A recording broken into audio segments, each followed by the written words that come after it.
everyone. Welcome to another great episode of Real Life Matters. And of course, I'm your host, DBoss. But today we're going to be delving into some topics that if people want to invest, how to invest, there's different questions that people are going to want to ask today. And some people have sent in their questions and that they want to ask this particular individual. So anyways, without any other further ado, I introduce to the RLM Wealth Tips with Daniel P. Chin of Chin Properties/Investments. Welcome. The boss, good evening. I'm delighted to be back on your show. Thank you. Oh, yes, and we're delighted to have you today.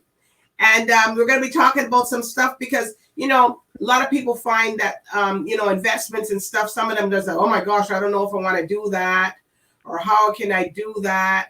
Or geez, and some people shy away because maybe they think that they're not smart enough, or maybe they're not savvy enough, like in this industry and stuff. So we're going to touch today a little bit on what would you do? What's the question to ask for somebody that wants to be a new investor? So what kind of things would you tell somebody the first step? Well, why do you want to be an investor? Is it for financial reasons? Do you want to become extremely wealthy and that is your motive? Or is it because you want to create a better life for your family or have more financial security because you may have children and you want to secure their future? Or there are some of the folks that wants to retire and of course work in the corporate job, and at the rate they're saving, they realize that it ain't gonna work and they have to seek a better way of doing so. And real estate investing could also be a retirement planning tool. Okay, so that's for somebody that can help you decide to secure your future. Well, you always say that investment properties is a long-term, as you say, wait and hold, correct? Absolutely. So if somebody's not used to this, okay, suppose now someone has how many mortgages can I have if I want to invest in a property? Well, yep. So the answer is, it goes back to your, after you know your why, it is what is your goal? Is your goal, do you think, because for the new or average investor, I always say you only need 5 properties, the boss, to be comfortable in life. 1, so you can live in. The second, so you can have rental income, the cash flow, the income to pay the bills, and the other 3, so you can have retirement income. So there are some who are a bit more aggressive, more ambitious. They want to acquire like 10 rental properties, if not more. And so it depends on what is your income goal to determine how many properties you're going to buy. So you're telling people 5 is a goal to go for. 5, or even if you have 3 that are mortgage free, you have financial freedom and you can go to the Caribbean and have a great time. Wow.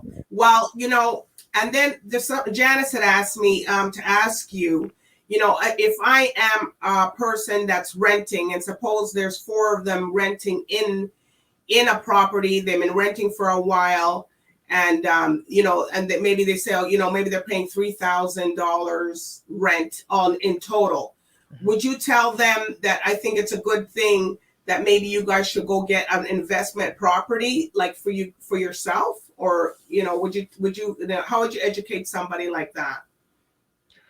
So first of all, after they figure out what is their why, and then after really making that decision and commitment to get into real estate investing, right, then it is to really learn as much about the what you're investing in, whether if it is the first property is going to be a property with 2 apartments or more, right? What you can start off doing, you have to learn as much about it. And as mentioned in the previous episode with you, you have to know everything about your market, right?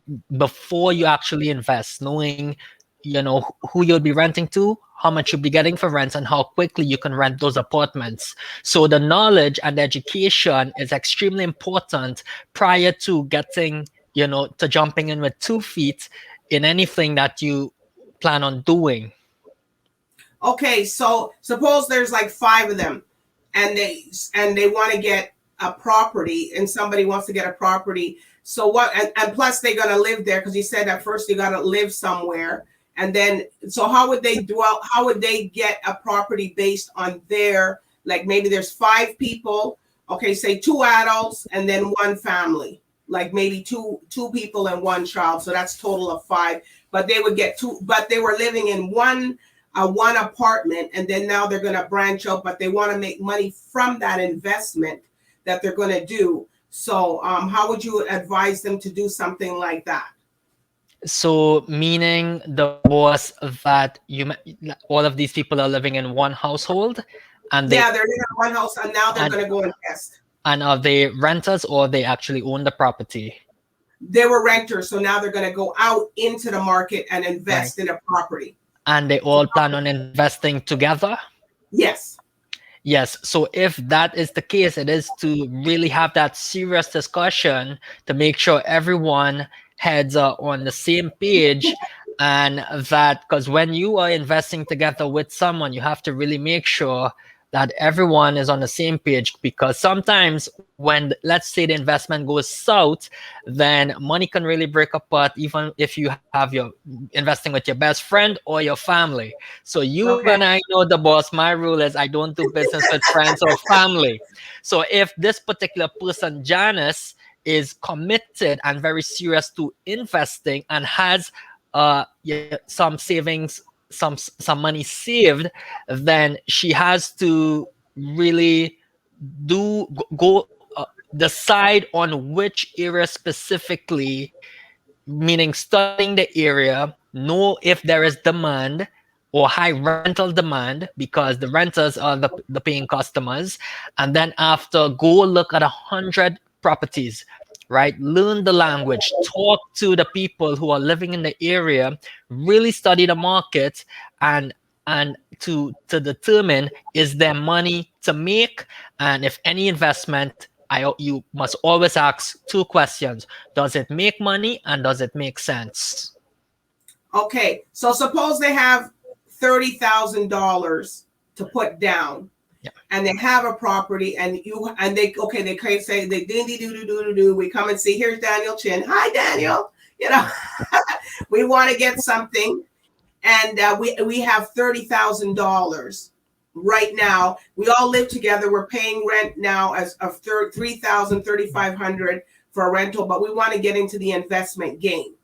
So if they come to you as a one-stop person to come to, so how would you take them through that process? So everything that I've just said, I would educate them. Their credit is good. And their credit is good. They have their income, and of course, with 30,000, that is equivalent to a 10% down payment on a $300,000 property, or I believe it's a 5% down payment on a $600,000 property. So again, right, you could still invest. If someone gives me a call, right, I would walk them through the whole process. And even if they aren't fully confident, but they have a bit of understanding what is different types of areas. There is the prime, there is the ones in the middle, and there's the ones who gives you a lot of headaches. And of course, the difference between good quality investments and one that is gonna make your life like hell, right? So, and of course, the name of the game, it is cash flow, it is making money, and it is an investment. So you gotta make sure you do not lose money. So really walking through this new investor, if her name is if it is still Janice, right? In this case. And that 30,000, you have to make sure that when you do all of this work before actually making an offer on a property, right? That you're like they say, you're already making the money in the buy. So you know going in everything what you're doing before you actually make a solid offer on the Okay, deal. so if they obviously with the market being the way it is now, you know, a lot of people probably won't be able to afford a home in, you know, so suppose well we're in Toronto right now, so Toronto GTA, and so they would probably be looking at somewhere little on the outskirts or something, or around where you're living in Hamilton, or like Yep. where would So that? so actually, the boss, all markets are red hot. It's overheated due to very low interest rates, low inventory, and pent up demand. Right. So property prices in Toronto, it's crazy. In Hamilton, it's crazy. As mentioned to you before, a property came on the market for 575,000, prime location, and it was a duplex, which is two apartments. Even though if it didn't have a backyard, it had a front private patio deck, and it sold for 725,000, which is $150,000 above asking. So you're seeing the craziness happening in Hamilton, and I'm sure those in Windsor, Niagara Falls, where properties are a bit much lower in price, right? They're Okay. still probably seeing, the market being overheated. So for the new investor, it really is well, one, to behave rationally, right? Okay. And to have patience, which is number two. So with that money, 30,000, you can actually do a lot with it, but you really have to study what you're investing in before you Like jump in what? with What both can they feet. do? Like what can they do with that? The, That with 30,000. the 30, so again, a 30,000 is equivalent to a 10% down payment on a $300,000 property. If let's say Janice really gets that family member or friend who wants to invest together with her and also has that same amount of capital, another 30,000, that's 60,000, right? Okay. That's either 20% down payment on a $300,000 property or a 10% down payment on a $600,000 property. But I really emphasize about the knowing and the knowledge of what you're doing, because lack of knowledge or not knowing results in you making that very first bad investment, the boss. And I've seen a lot of people, they did it, and I can't help them because it's too late. Well, obviously it's too late. But anyways, that's some good advice to give the people and stuff like that for, like if they're renting together, they're combining their income. I know one of your rules in your thing is not that, but unfortunately, a lot of people are going to have to deal with doing that combined to be able to be in the market, or else they're not going to make it unless you or have money already, like you. But But one thing I will add, which is also in talks right now with government, is when markets get overheated and it's getting really hot, similar like 2016 and 2005, 6, and 7, and we all know what happened in 2008, sorry, when there was a housing market crash, is governments, they will start to cool things down, right? Because of course they want to, keep that things at the inflation rate of 2%, but they will cool things down. They can do so by, I mentioned various ways, but to be more specific, is they can increase the minimum down payment requirement. So if you were doing minimum 5, you may not be able to do minimum 5% down payment anymore. You might be doing 10% down payment. And when it comes to, like, we have seen the country New Zealand are phasing out their mortgage interest expense tax deductibility. So the interest portion component of your mortgage, right? Principal and interest. The interest, you can always write that off as tax deductible, but in countries like New Zealand, they phase that out. And of course, we know, the boss, there is the mortgage stress test, which kicked in. This was in October 2016 for insured mortgages, and of course in the subsequent year, the mortgage stress test was for uninsured mortgages. So meaning uninsured mortgages is 80% loan to value, or less, 80% loan to value or less. And insured is because it's high ratio, it's more than 80% loan to value, which is the purchase price.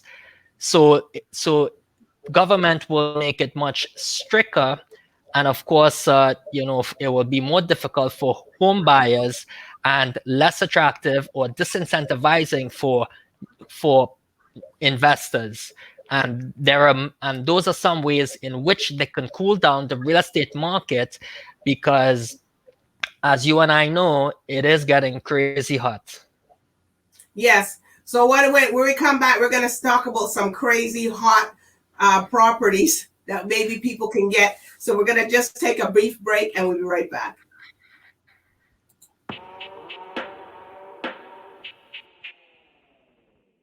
Looking for a TV show that brings you a raw, uncut, unbiased opinion? What about a show providing a platform to tell us about your business or talent? Tune in to Talk It Out, Monday through Friday, hosted by Chill of Come Clean Empire and his co-hosts, DBoss, Corey Whitmore, and DJ Despair, where we bring you not just a TV show, but a TV experience. So mass torts are any sort of lawsuits that affect people harmed by products. And so my job here is to lead up the investigations on those products, and also help our team, manage our team that answer the phone calls when our clients call in every day, and fix our clients' problems and help them guide the case managers with the issues that they're having with our clients or with the defendant. One more. So 3 heaping tablespoons of tomato paste. We're gonna go in with our chicken.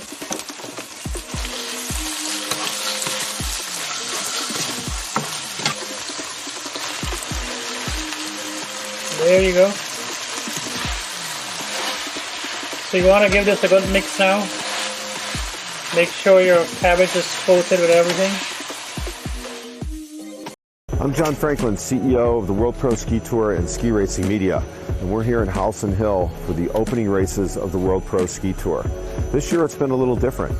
Normally we are open and racing by December, but this year with COVID, we've had to jump through a lot of hoops, create COVID protocols, operate in a bubble.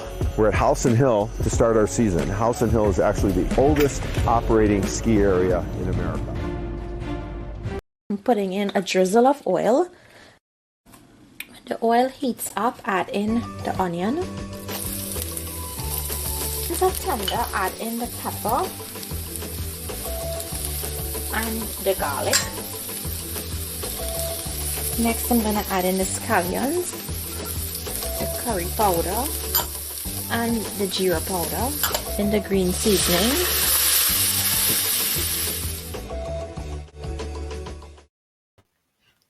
Well, we're back here, everybody, with Daniel Chin. We're getting real hot here now. We're asking some stuff here that everybody needs to know. But okay, now what about the people that don't want to buy and invest here because they think it's better to buy in the Caribbean? So what kind of advice, Daniel, can you give people on that? So it will be the exact same, knowing the market very well. Of course, the difference between the Caribbean and Canada is you guys got the hot, nice sun there, and we just had, winter storm, snowstorm, a few weeks ago. But of course, you have some Canadians, they have went to the Caribbean, they invest, they actually absolutely love the islands, and they stayed there and lived there, and with their families as well, if they have children. So there are opportunities in the Caribbean, and one of the key things I would point out is which island are you investing in, because there are different taxes and rule of law in the different islands. So that's something. something to So think would you about. be able to go down there and help them if they need it? Because they're always telling people you need to have a good attorney or an advisor. Hey, Danny will go down with you if you pay the money. The great thing, the boss, is now that everyone is doing things virtually on Zoom, you can visit the world internationally through Zoom. But of course, I believe as of May 8th, the airline companies will be opening up more routes to going to Caribbean, to Mexico, to Florida, etc. from Toronto. So I would, if there is a property to look at and it is a serious deal, and of course it's something worth looking at, absolutely, I would go down to the Caribbean, any of the islands, and I'll take a look at that property. So, like, a lot of people will go to the Caribbean and they want to get a property, or it's not even sometimes the Caribbean. Maybe it might be Florida or South Carolina, somewhere warm, even the West Coast. But they still have to have that same investment principle in plan, right? It still applies, right? Yep, absolutely. The principle still applies, whether if it's in Florida, Mexico, the Caribbean, or Canada. However, it is the rule of law would be different, and of course the tax implications will be different, because if you are Canadian and you're investing in the Caribbean and you're not Canadian, you don't have citizenship there, then consult with your accountant and your lawyer what are the legal and tax implications when investing abroad. Okay, because sometimes the regulations are a little different down there. Like you have somebody might have a piece of land and can put up all these different properties because of the ownership. Like where you're from, Trinidad, you said they don't have no regulations or something, or? Yes, so to my understanding, when I spoke with a good friend from Trinidad, because when they come up Canada, they somehow call me and say, let's meet, have lunch, and they buy me lunch. And of course, I hear how the economy is doing down there. And when it comes to constructing buildings, they don't have building codes. In Canada, we do have lots of Ontario building codes, right? The book is like this thick, we have to comply with. But in Trinidad, they don't. They just build, but they have to comply with the health and safety standards of when constructing these buildings. So they can pretty much build anything, and at their own time, given they have the money. And of course, they just have to pass with the health and safety regulators down there. Yeah, because some people, they get people building properties and stuff down in the the Caribbean or places, and then you got to really watch the workers, because I know that you're involved in your process of when you have a property, you're involved in the building process and making sure everything goes up. But down there, you have to really watch these people, because sometimes they won't even. You think you paid your money for them working, you get down there, wait, this is not up yet. Like I sent the money. And it happens to so many people. Like it's like literally you got to live in a hut next to the place to make sure it gets done or something, because people don't think the same way, In any development project which you are managing, the boss, you have to watch them who are doing the work, and make sure you got good supervisors on site, on the construction site. But you have to watch, yes, and sometimes it's a bit different down there, where if you open your mouth, you could probably get yourself in trouble if you open your mouth. So you have to long ago in my days, right, we can just walk the streets and everything is okay. But now you have to watch what you're saying. Right, be respectful. Aspect down there, like you think that you're getting your phone line in, and it takes like maybe 3 months to get your phone. Like a lot of people don't realize that when you're doing properties there, it's a total different way of view of thinking, because everybody's like, oh my gosh, I didn't know it was like that down there. So they have to do their homework and their research, especially if you don't live there all the time. And like I know people that buy properties in Jamaica. What are you gonna say? Yep. No, and do keep in mind, boss, when it comes to, say, investing in a place that is abroad, you do have to, develop those relationships on the ground, because remember, real estate is very local. So to actually develop a whole team again, right, in that particular place could take some time. So before really making that commitment, go visit the islands, go see the place, talk to the people, eat the food, and just explore to see where's the opportunities and if there is money to make.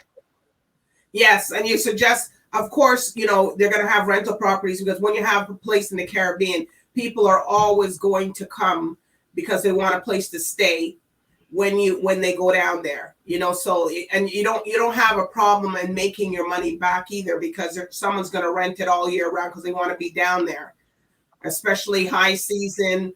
And you got to make sure that, because, and if I don't know in Trinidad if they drive on the left-hand side or the other side, but you got to know that also, because some people don't know how to drive on that side. Do you guys drive on the left hand? So in Trinidad, it's on the left-hand side. Yep. So cars is the steering wheel is on the right of the car. Yeah. So it's the opposite of how we are in Canada. Yeah. And some people, and it's very difficult if you never drove like that. I went down. I said, "Oh my gosh, woo!" It's a little bit of a learning curve. You stay left or you're left dead. But anyways, we're going to take a brief break, and we're going to come back with something else that Daniel's going to talk about with a little bit of a different spin. So just stay tuned. Let me wine on you. Let me wine on you. Let me wine on you. I'm catching fever, a fever, running on you. Don't wear your body and coiling, girl. I'm not toying with you. I'm a believer, receiver, taking from you. Here's what I wanna do, girl. Let me wine on you. Let me wine on you. Girl, let me wine on you. Push back and let me wine on you.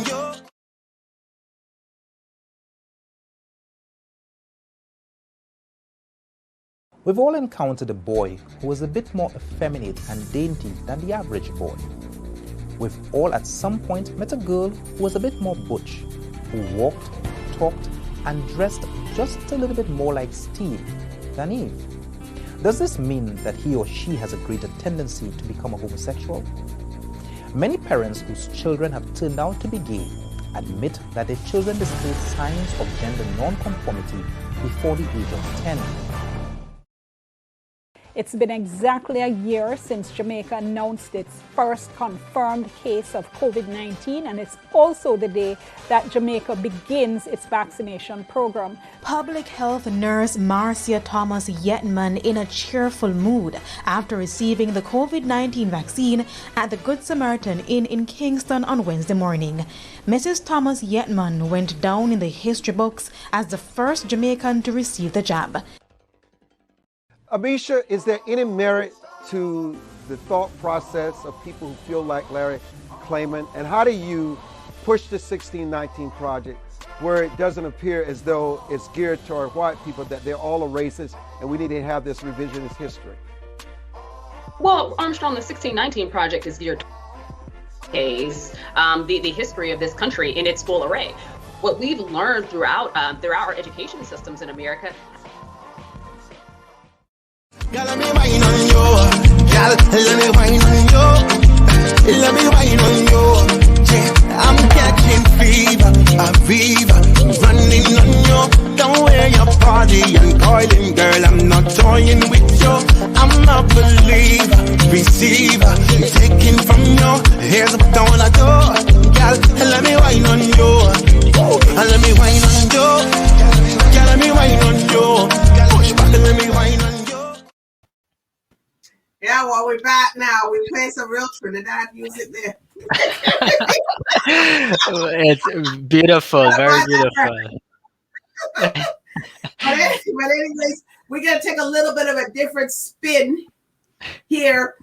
Daniel, the investor.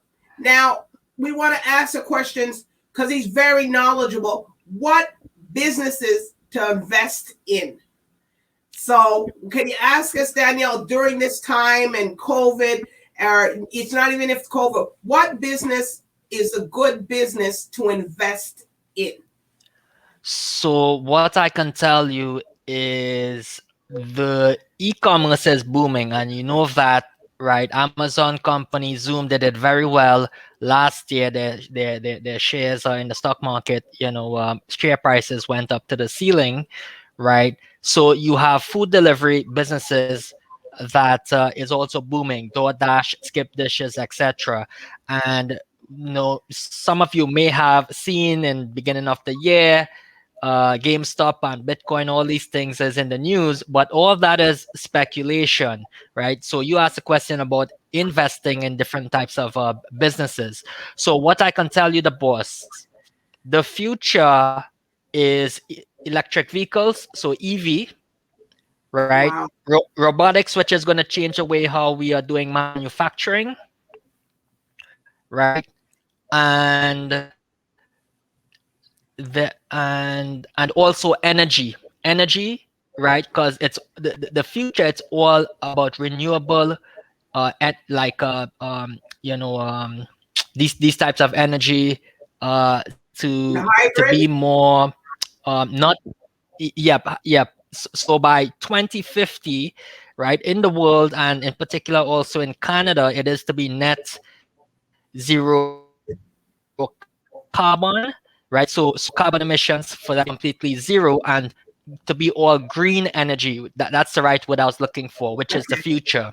So in those areas, and of course space exploration, right? Space exploration, which SpaceX and Virgin, Richard Branson's company is doing. So those are where the money is in the future, and certainly it will transform the way how we work, how we live, and there will not be much need for spaces like parking or these parking lots anymore, as we will have driverless cars, as self-driving cars, right? As Google and Tesla, they're all developing these technologies, and the Chinese people in China, some of the Chinese companies have also invested in these areas for electric vehicles, and for where the future is going. So they're very much advanced with where the future is going. So in any types of businesses now, not to say you can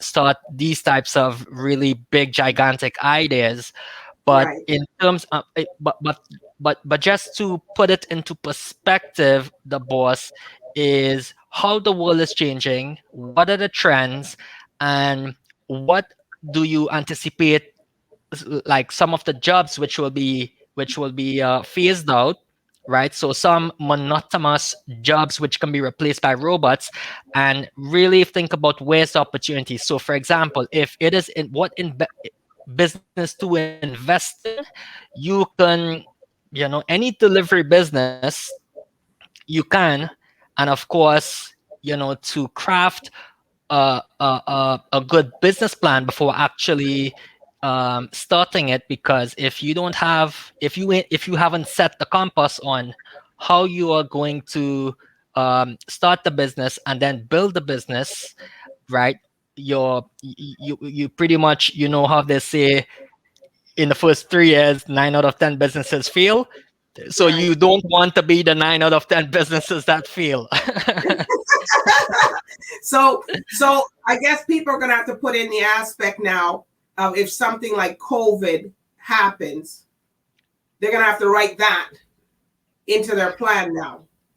Absolutely. It because we will be like this until 2023, and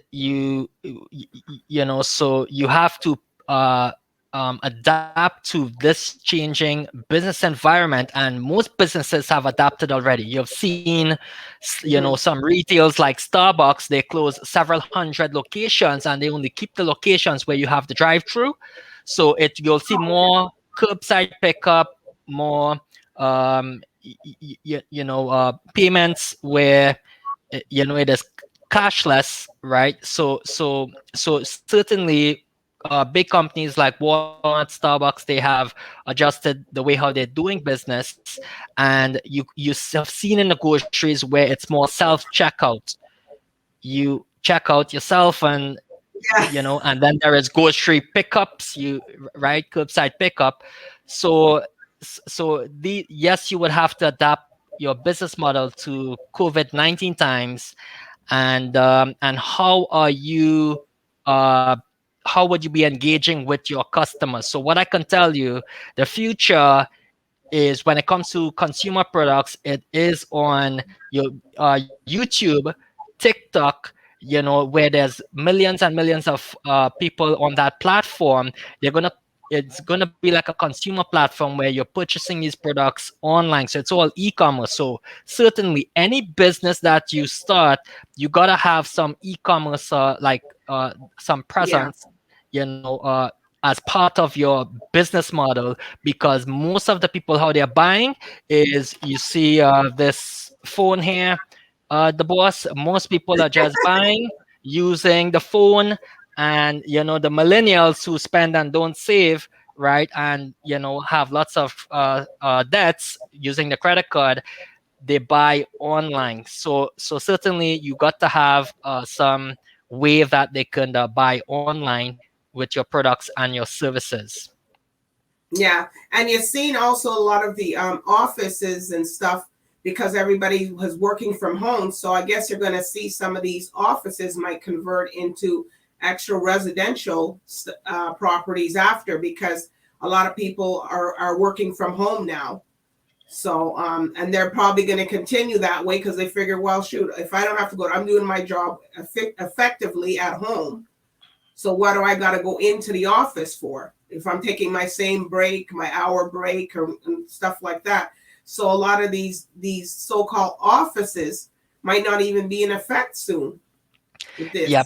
So Bill Gates, anticipates that 30% of people would still continue to work remotely, of course, permitted by their company and the industry that they're in. But the rest, sadly, would have to return to the office. But yes, you are absolutely correct, the boss. These office buildings are certainly changing around their space to make it more, I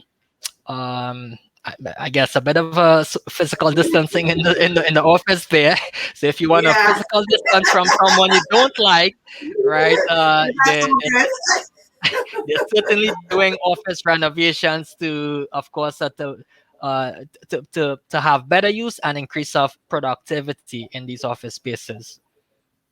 All right, so we're just gonna take a brief break, and when you come back, we're just gonna sum it all up. So just one moment.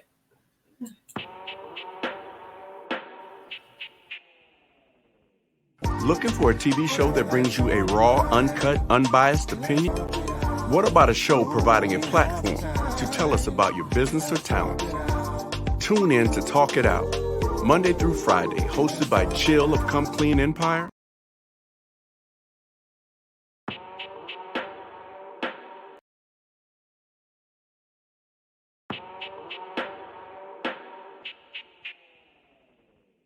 Looking for a TV show that brings you a raw, uncut, unbiased opinion? What about a show providing a platform to tell us about your business or talent? Tune in to Talk It Out, Monday through Friday, hosted by Chill of Come Clean Empire and his co-hosts, DBoss, Corey Whitmore, and DJ Despair, where we bring you not just a TV show, but a TV experience.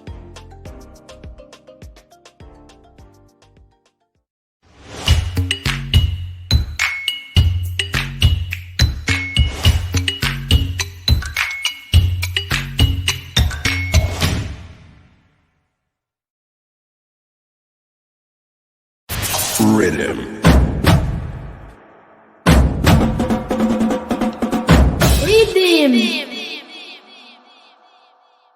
Blessed love from Barbados, or as we so beautifully like to say here on the island, what going on, lovely people? I'm Bugina Kente, the spirit of the people. I'd like to welcome you to the Rhythm Caribbean Top 10 Countdown, bringing you some of the hottest artists, songs, and videos from across the entire Caribbean. So stay tuned. Rhythm. We've all encountered a boy who was a bit more effeminate and dainty than the average boy. We've all at some point met a girl who was a bit more butch, who walked, talked, and dressed just a little bit more like Steve than Eve.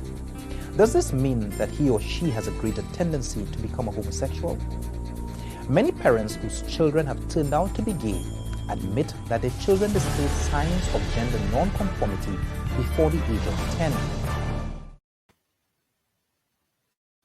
Well, we're back, everybody, here with Daniel Chin, doing a little switch, a little there to tell everybody about, how which businesses to invest in. So just sum it up on a whole, there, Daniel.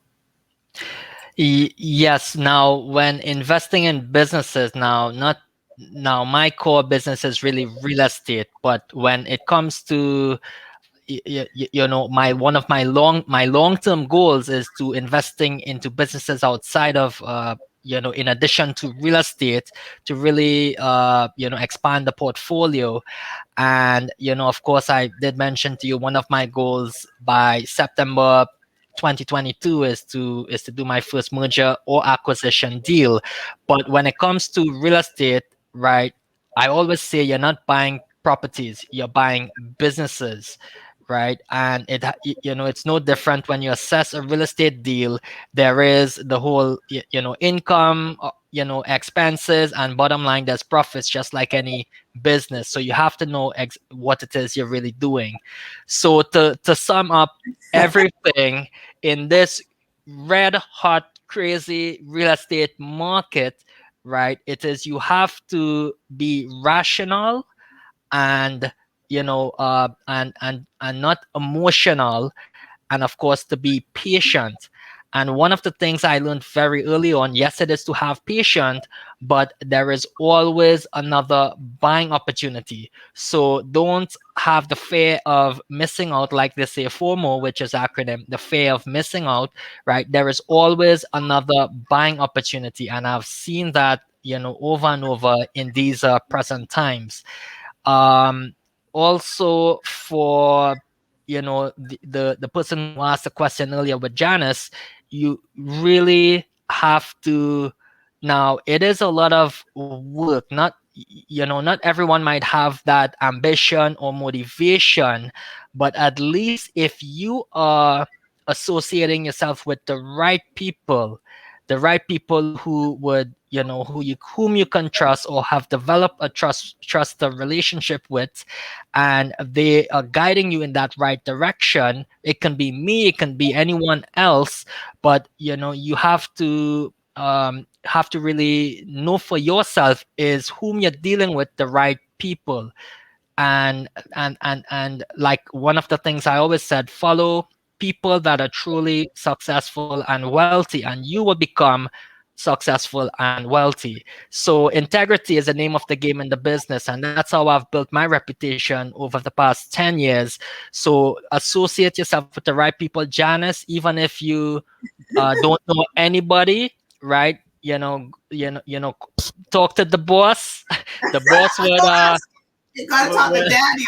We'll refer you to the right people. She has a huge network here, on Real Life Matters TV, right? She knows a lot of people. And yep, so that's what I will say. And of course, keep up with the changing times and know what's happening, because, every day there's so much that is happening around the world. If you don't have that, say, a lot of time when it comes to reading or consuming information, just watch Real Life Matters TV and you'll learn a lot. All right, well, Daniel, thanks. Oh my gosh, you gave us a lot of food for thought there, and a lot of stuff today. So he didn't even expect this, people out there who's watching. So he gave a lot of thought there. And if you guys have to reach out to him, reach out to Daniel Chin, go to the website. He's there to call. And he's also there if you want to do some speaking engagements with him. You can do that. He'll do that. And he's very, very helpful. So if you're not sure about your property, don't go make a mistake and go get something that you shouldn't have. And then it's too late to, you know, then you said, okay, let me come to Daniel now where he can't help you. So go when he can help you. Okay. So everybody, I do want to thank Daniel for his RLM wealth tips. I'm telling you, people got to call him for these things. I appreciate it very much, the boss. Let's do it again sometime.